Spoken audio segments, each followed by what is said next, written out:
Balalığımız balacığım, balalığımız biz bala da olmadık, gelin de olmadık. Açlıkla, cenkle geçti. Kur işledim, köpek gibi.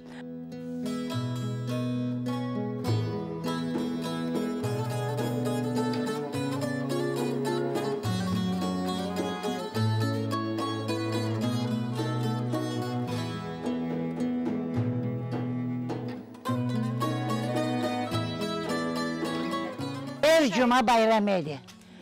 Bizim direklerimiz var idi, tut direklerimiz. Onlara sancak bağlar ediler her cuma.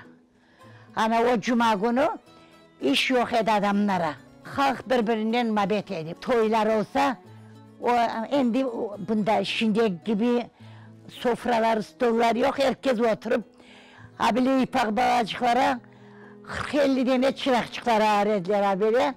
Herkesin eline yakıp verirdiler. Ciğinler abile toplanıp halklar. Toya varsan da oynamazsan, yırlamasan o toy sayılmaz dedi. Ben benim sesim pek güzel, pek yırlar idi. Benim babam ustaydı, koyun ustasıydı. Fundamentinden başlarıydı, kapısında penceresinde her bir şeyle teredi kendisi. Varlığımız var idi, mallarımızın, ifak malımızın sayısı yok idi. Onu bilmez idik kaç tane. Benim anam bu Kur'an dilinde bağlar okuturdu. Hem de partneriydi kendisi de. Güzel idi, biz güzel yaşardık babacığım.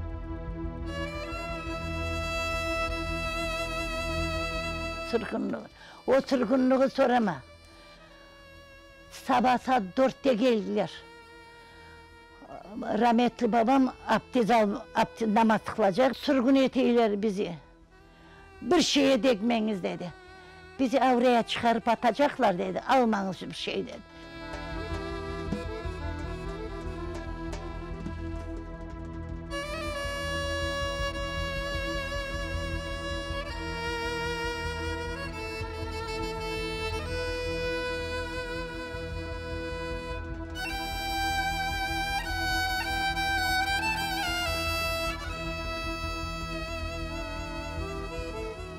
Altı tane balam var idi, 50 tane torunum var.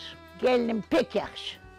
Gelinlerim ne kadar kız da ondan güzel olmaz gelinlerim. Bağlarım da iktibar etti, gelinlerim de iktibar etti, torunlarım. Ana sen bayram günü gelsen de bunda görsen 100 can. O torunlar hepsi gelir. O 50 torunun hepsi bunda.